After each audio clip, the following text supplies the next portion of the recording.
$2,500 and $3,000. Oh my God. Now we're talking.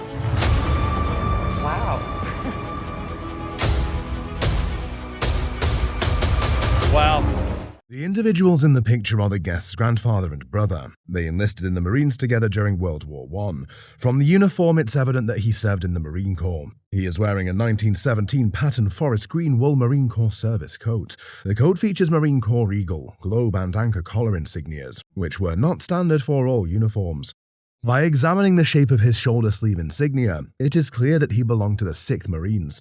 Additionally, the color of the felt background indicates he was part of the supply company within the 6th Marines. His Veterans of Foreign Wars (VFW) hat displays his World War I Victory Medal, as well as his Marine Corps Good Conduct Medal. The helmet he wore is actually a British helmet. When turned upside down, the chin strap lugs can be seen to be attached with split rivets, a key detail identifying it as British-made.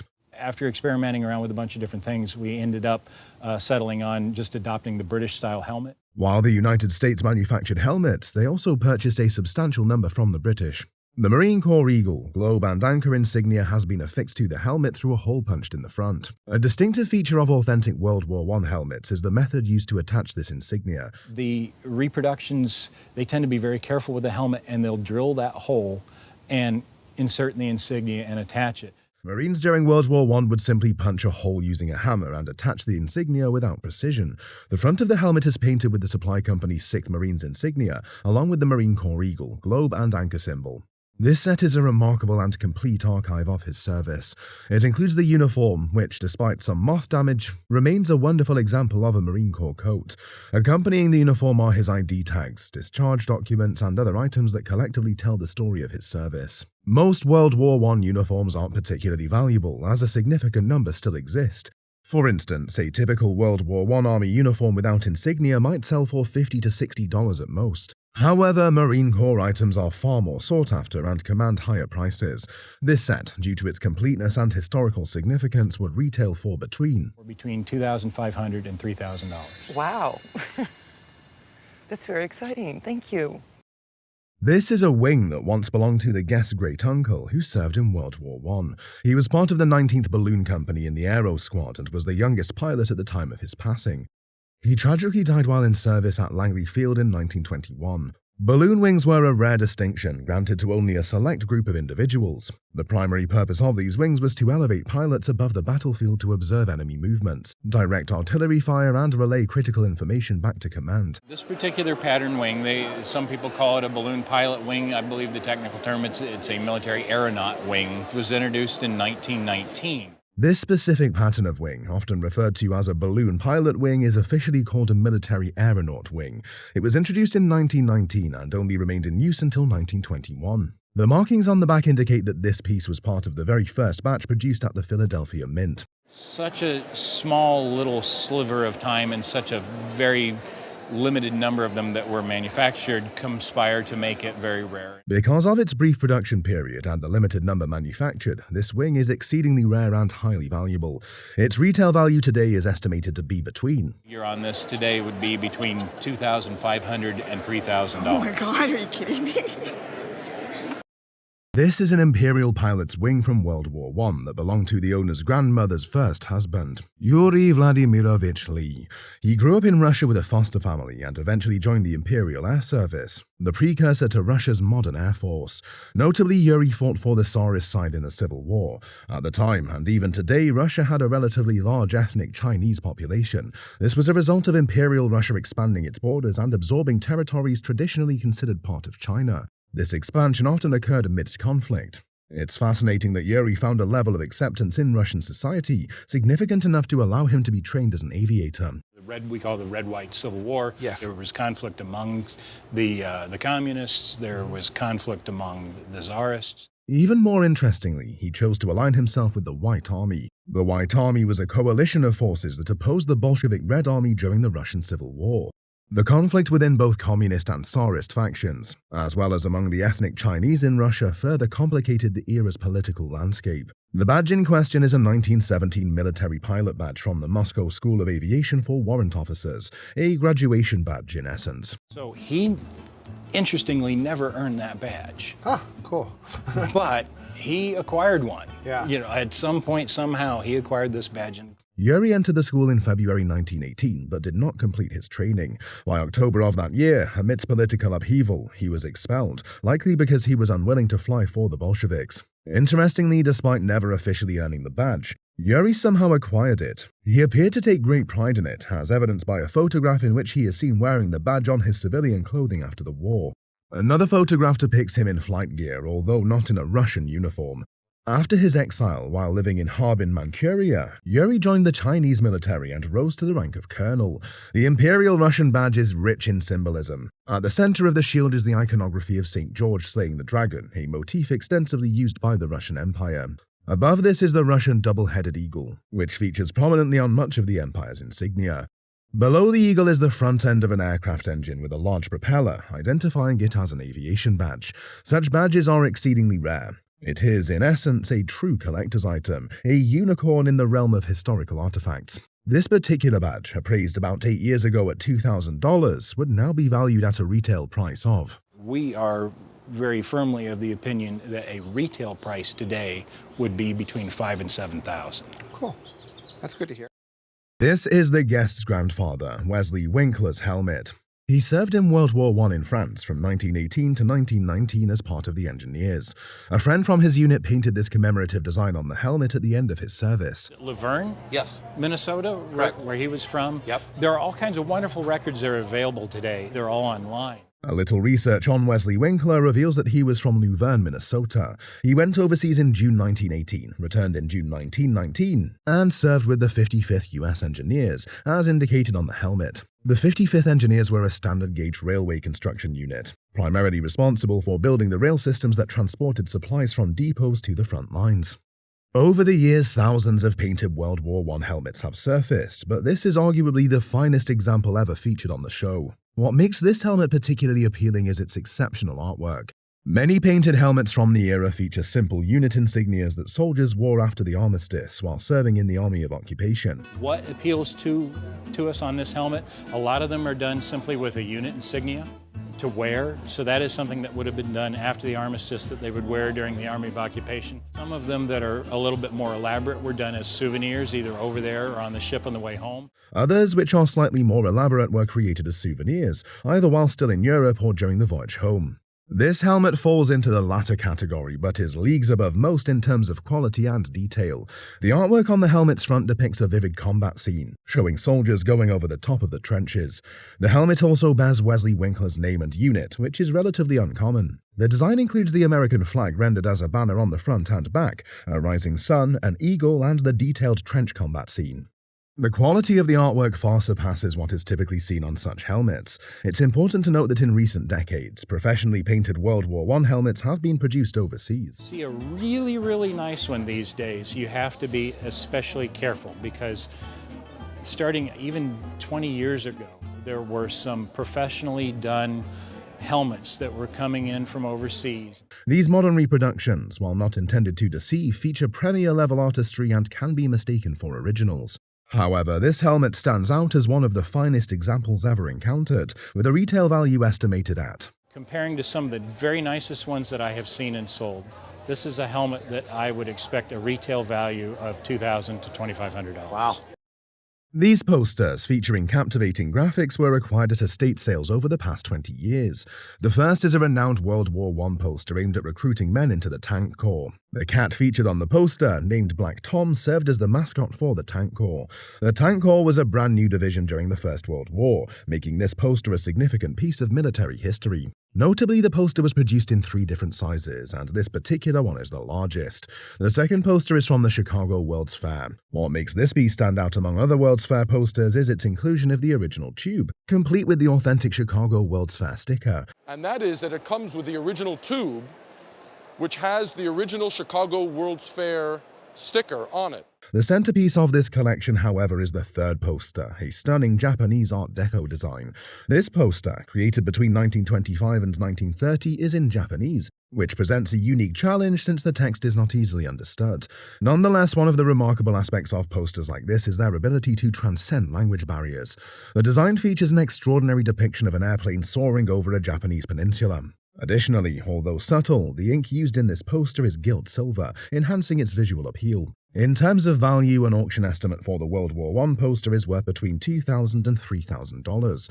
The Chicago World's Fair poster is estimated to fetch between $4,000 and $6,000 at auction. The best of them all, which is the Japanese Art Deco poster, despite the language barrier, is clearly identified as promoting the Kanazawa exhibition. Now we're talking. Let's get this in the back. At auction, this poster is estimated to be worth between $5,000 and $7,500. In total, the value of these three posters is estimated at The value of these three posters to a total of $11,000 to $16,500. Perfect. This is a World War I poster purchased approximately 20 years ago. It features the iconic two-headed eagle, a symbol of Russia since 1497, when Tsar Ivan III made it the official national emblem. Ivan III Vasilievich, also known as Ivan the Great, served as Grand Prince of Moscow and all Russia from 1462 until his death in 1505. The two-headed eagle in the poster is depicted holding two renowned symbols of power, an orb in one talon and a scepter in the other. Additionally, there are three crowns, one atop each eagle's head and a floating crown in the center, symbolizing unity. The two heads of the eagle face east and west, representing Russia's reach and unity as a powerful nation. At the center of the emblem is St. George slaying the dragon, an iconic image in Russian mythology. Below, the poster declares a call to action: war loan, 5.5%. The text beneath it, written in Russian, reads, "For the strength to hasten victory against our enemies." This is a poster for the First World War, and they needed to raise money to fight the war. And so it says, war loan, 5.5%. Under one wing of the eagle there is a trophy of arms, a timeless symbol of victory in battle. Under the other wing is a heavy-caliber World War I field gun. These elements emphasize the poster's purpose, to rally support and funds for Russia's war effort. Notably, Russian World War I posters were printed on extremely flimsy paper, similar to newsprint, as Russia was not a wealthy country at the time. Russia was not a very rich country, and these posters were printed on incredibly flimsy paper, almost like newsprint. So many of them have begun to crumble, almost would turn to dust in your hands if you've picked them up.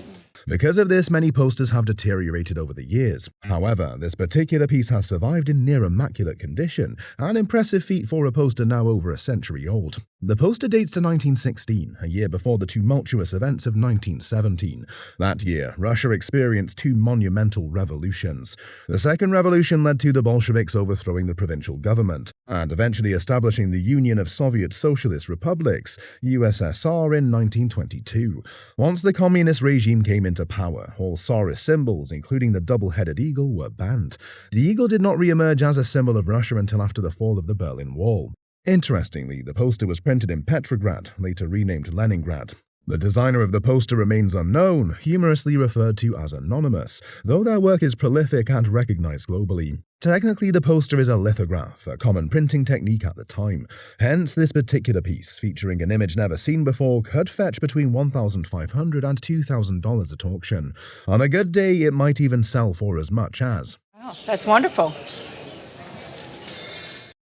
This is a ceasefire document from World War I that belonged to the guest's father. It is a note dated November 11th, 1918, the day the armistice was signed to cease hostilities. The note is timed at 9:10 a.m., 1 hour and 50 minutes before the official cessation of hostilities. The document essentially states, She seemed like that to us when she was babysitting. Well, it's a note dated November 11th, 1918, the day that the armistice was signed to stop hostilities. Although the hostilities were set to end at 11 a.m., this marked only the beginning of the end of the war, not its conclusion. Following this, it was up to the politicians to negotiate the formal terms of peace. The instructions in the note were critical. If German forces continued fighting after 11 a.m., Allied troops were prohibited from retreating. So if the Germans kept fighting after 11 o'clock, they could not move back. They had to stay exactly where they were. They were required to maintain their positions as per the directive. These notes would have been distributed to all company commanders by their superior officers, providing clear instructions on how to manage the transition to the ceasefire. While many such documents were likely issued at the time, very few have survived to this day. Given the historical significance, content, and date of this document, a conservative auction estimate would range from... We would put an auction estimate conservatively of $800 to $1,200 and could do better at auction given the content and his service. Oh, I see. Purchased as a memento during World War I, this wristwatch originally belonged to the owner's grandfather. The watch was likely manufactured in 1915. Before the First World War, it was quite rare for gentlemen to wear wristwatches. Men typically carried pocket watches, as the idea of wearing a piece of jewelry was generally frowned upon. However, when the war began, soldiers in the trenches and on the battlefield discovered the impracticality of using pocket watches during combat. And the idea of a man wearing a piece of jewelry was very much frowned upon. It was only really when the war started that they found in the trenches and in combat. To solve this, they devised a method to strap their pocket watches onto their wrists. This watch is a classic example of how manufacturers adapted to that innovation.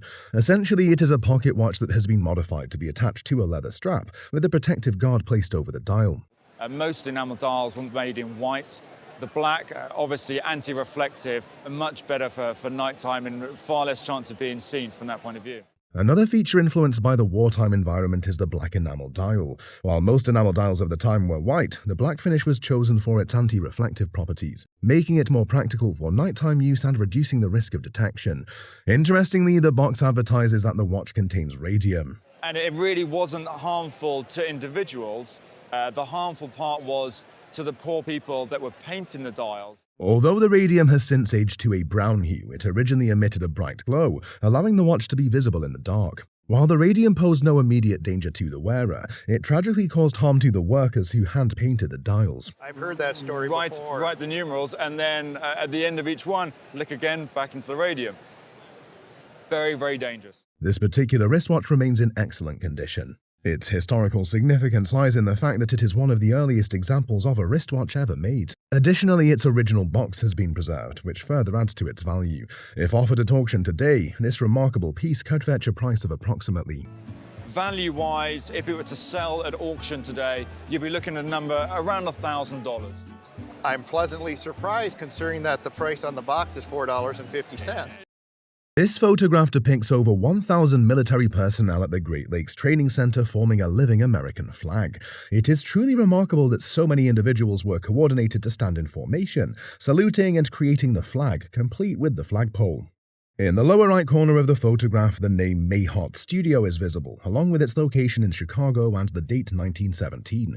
This year is significant because in April 1917, the United States entered the First World War. Because in April of 1917, the United States entered the First World War. The concept of a living flag became popular during this time, particularly in 1917 and 1918. Studios like Mayhart engaged in meticulous planning to create these images. So photographers like the Mayhart Studio would engage in a lot of planning because look at the perspective of... To produce such a photograph, it's likely that someone stood atop a tower, perhaps 60 to 70 feet high, using a megaphone to direct the participants. A closer look at the image reveals that each individual is standing at attention and saluting.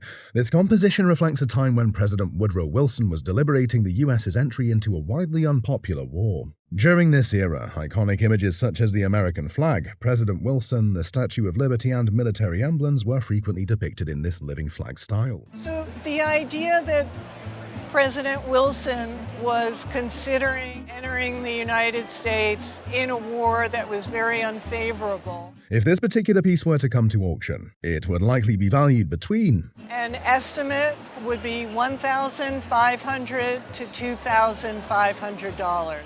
I appreciate that because it does have sentimental value to us about 4 generations later. A label from a peach can featuring a letter on the back from World War I is brought in. The front, but it's the back of the label that's truly interesting. The letter is from a soldier in the Machine Gun Company, 4th Infantry Regiment, one of the most actively engaged American divisions in World War I. Apparently, this soldier was quite taken with the peaches. In his letter, he writes, He's writing $10. However, as a memento so meaningful to this soldier that he wrote a heartfelt letter and sent it home, this piece takes on far greater significance. As a document of frontline life for an American, this item dates back to World War I. It is a German Iron Cross taken from a German airplane. Unfortunately, it's impossible to determine the specific type of aircraft it came from, as there are no identifying features or clues in the material. One notable aspect of this piece is its distinctive camouflage pattern, known as lozenge camo. This pattern, unique to German aircraft, was introduced later in World War I and was used across several types of airplanes. One thing I can tell you is that the camouflage pattern that you're looking at here is called lozenge camo. Lozenge camo was a common sight, and whenever one of these planes crashed, Allied servicemen were often quick to cut pieces of the material into small souvenirs using pocket knives. Rarely, though, do you find a great big complete panel with one whole wing insignia on it or fuselage insignia like you have here. Many of these pieces are typically 5 to 8 inches in size. However, finding a large intact panel like this one, complete with an entire wing for fuselage insignia, is exceedingly rare. This is the kind of piece serious collectors desire. A panel like this is expected to have a retail value in the range of. I would anticipate seeing a retail price for this in the neighborhood of $6,000 to $7,000. Wow, that's amazing. Purchased at a flea market in Tulsa, Oklahoma, this is an airplane propeller that has been repurposed into a floor lamp. It's a remarkable example of modern design and looks even more impressive when illuminated. The lamp is massive, incredibly heavy, and stands approximately 46 inches tall to the base, with each of its shades measuring 15 inches. This piece is believed to have originated from a World War I bomber. During the First World War, we often see trench art crafted from airplane parts, such as boxes made from propellers. However, a floor lamp like this is incredibly rare. It is likely that the propeller was salvaged from an aircraft retired from service in the 1920s, and then converted into a lamp during the 1950s. We looked at the size of the base, the length of the propeller, and this piece is more than likely from a World War I bomber. This aligns with the trends of the mid-century modern movement, when such innovative repurposing became popular.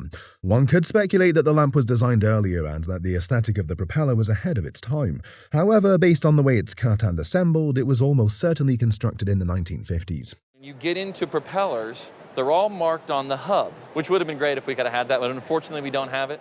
Typically, propellers are marked on the hub, which would have provided more specific information about its origins.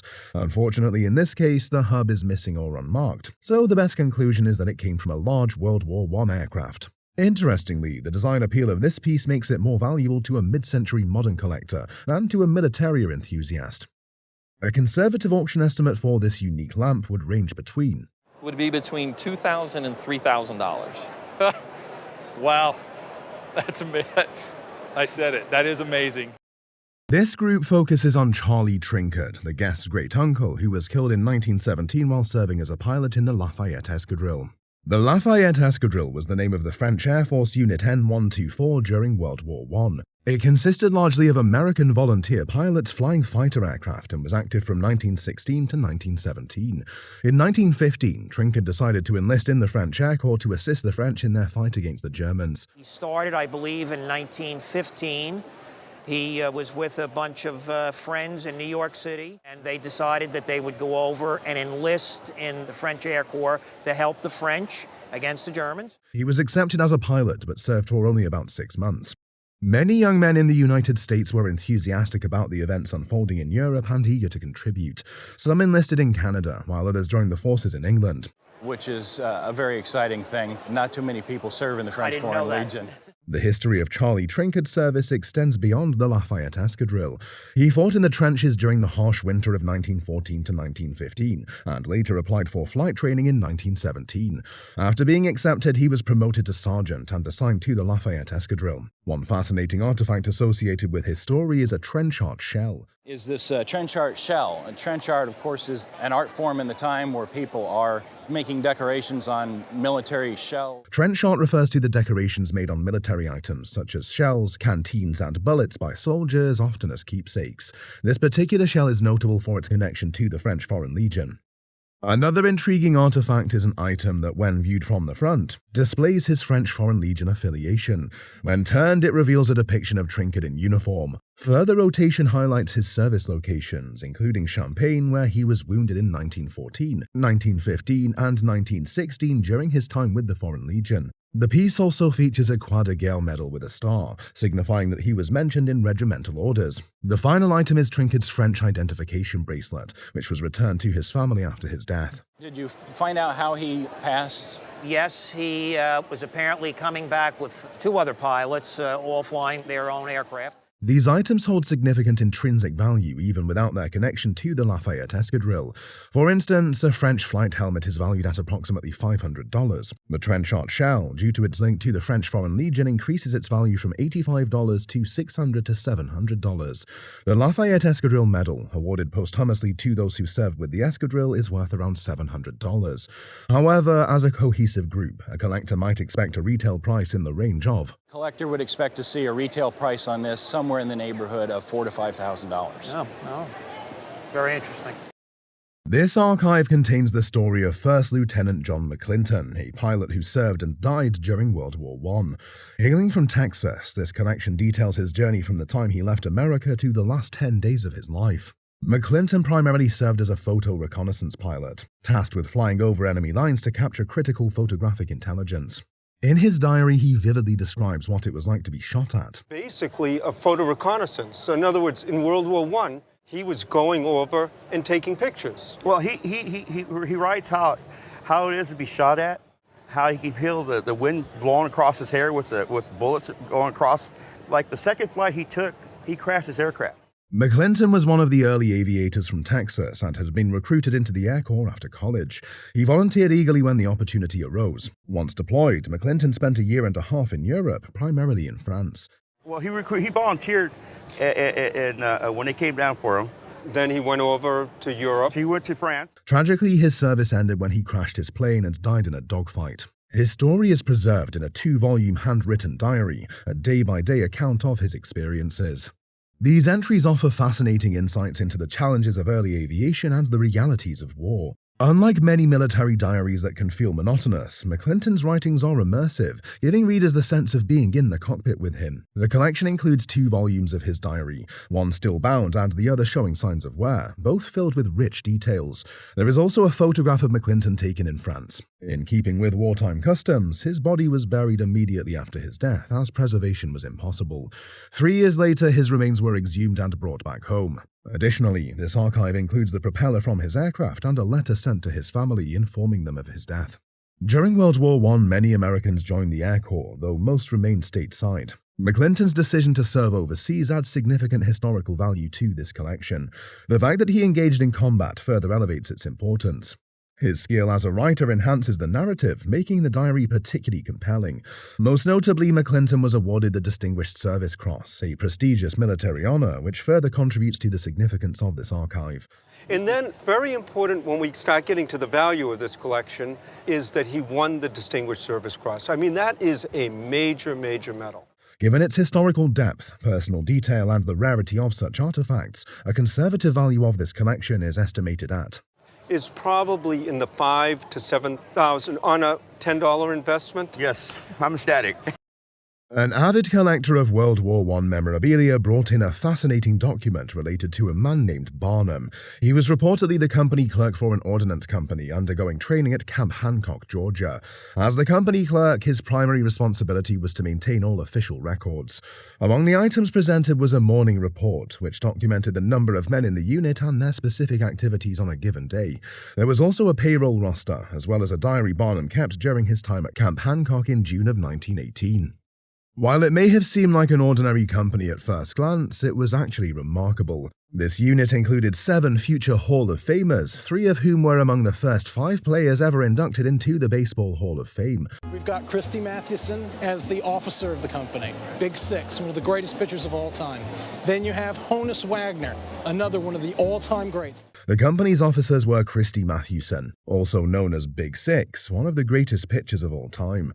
Alongside him were Honus Wagner, another legendary player, and Ty Cobb. Other Hall of Famers in the company included Max Carey, Frank Chance, Ed Walsh, and Frank Home Run Baker. At Camp Hancock in 1918, these men trained to work with ordnance, focusing on tasks such as defusing bombs, handling explosives, and managing heavy weaponry. There to work with ordnance, to defuse bombs, handling of explosive, handling of heavy weapons, that kind of thing. Chemical warfare. Some chemicals, yes. Several members of the unit served in Europe, including Christy Mathewson, who was tragically exposed to mustard gas during his service. This exposure ultimately contributed to his death in the 1920s. The document, originally purchased for about $30, is a rare piece of history. Its estimated value is between I think it's probably worth somewhere in the range of $2,000 to $3,000, and at auction, I think it would probably go for more because it is unique. Found in the estate of a Canadian Member of Parliament, this is a set of Toby jugs. Toby jugs originated in the late 18th century, and they were usually satirical or comical depictions of famous literary, political, social characters. Toby jugs originated in the late 18th century and were typically satirical or comical depictions of famous literary, political, or social figures. This tradition has continued to the present day. These particular jugs represent various political and military leaders of the Allied forces during World War I, with each jug showcasing distinct characteristics of its leader's country and military forces. The first example depicts Foch, a French military leader. The marks on the bottom indicate that it was made by the Wilkinson Company, one of the well-known Staffordshire pottery manufacturers. Additionally, the name of the retailer in London where the jugs were originally sold, along with the designer's signature, is also present. These jugs are exceptionally well designed and crafted, all hand-painted with incredible detail, which significantly enhances their value. There's a lot of sloppy, ugly, poorly made Toby jugs, but these are so well made and so interesting and so colorful. These Toby jugs are not only fascinating and colorful, but also quite rare, especially in the United States. While they appear occasionally in England, their scarcity adds to their appeal. However, a few of the pieces in this set have minor condition issues that slightly affect their value. For example, one jug had its handle broken off at some point, later reattached and repainted. Naturally, such repairs impact the overall value. Despite these minor flaws, the set is estimated to be worth between $4,000 and $6,000, which is really a nice amount. Wish my grandfather was here to know how well he'd done. Yeah. The guest brought in a Prussian spiked helmet with a camouflage field cover. A spiked helmet can be quite ornate, but this particular one features a field cover designed to avoid attracting attention when worn in the trenches during the First World War. This particular one has a field cover on it so that it doesn't attract too much attention when they're actually wearing them in the trenches and in the First World War. Upon removing the cover, there are remnants of numbers on the front, which at one time may have identified the unit of the original owner, assuming the cover was paired with this helmet. At first glance, the helmet appears to be an officer's piece, but it is not. Instead, it is an officer-quality, enlisted private purchase helmet, likely acquired by a non-commissioned officer who chose to spend extra money on a higher quality item. It looks, at first glance, like an officer's helmet. But it's not. It's an officer quality enlisted private purchase helmet. The helmet has a Prussian front plate with additional identifying details located on the sides. On one side, the cockade indicates that the wearer was from Prussia, as it bears the Prussian colors of black and white. On the opposite side is a national cockade, as was customary at the time. Typically, helmets had the state cockade on the left and the national cockade on the right. Inside the helmet, there is an officer-style lining, including a leather sweatband and a silk interior. Interestingly, there is no maker's mark visible inside. However, what stands out are several death notices tucked into the lining. Well, I'm not seeing that immediately, but I am seeing something that's a little more interesting. These notices, likely clipped from local newspapers, announce the deaths of individuals from the owner's community who were killed in the war. The presence of these death notices suggests that they may have been friends or family members of the helmet's owner. The First World War was a devastatingly casualty-heavy conflict, claiming the lives of an entire generation in many countries, including Germany, France, Belgium, and England. The First World War was a very casualty-heavy conflict, and a lot of folks from Germany and France and Belgium and England, they essentially lost an entire generation. The death notices inside this helmet serve as a poignant reminder that while it is a remarkable and beautiful piece of militaria, it carries a heavy emotional weight. For a collector today, a piece like this would typically command a retail price in the neighborhood of. A collector today would expect to pay a retail price in the neighborhood of $1,650. The guest came across this fascinating metal-bodied instrument adorned with a beautiful picture in an antique shop. What makes this piece far more unusual than a typical instrument is that it falls under the category of trench art. Trench art gained significant popularity during World War I. It was often crafted by convalescing soldiers who were wounded and needed something to occupy their time during recovery. Most trench art pieces encountered are decorated artillery shells, small bullets, cigarette lighters, or cigarette cases. Dated September 20th, 1917, and in the man's name who more than likely made it. Apparently, he may have been a musical instrument maker before the war. The instrument is dated September 20th, 1917, and bears the name of the man who likely created it. It's possible that he was a musical instrument maker before the war, given his apparent expertise in fabricating such a complex item from brass military casings. In recent years, trench shot has grown increasingly popular among collectors. While it was purchased for $130, its value is estimated to be anywhere between. I would estimate it $500, maybe $600, $700 for it.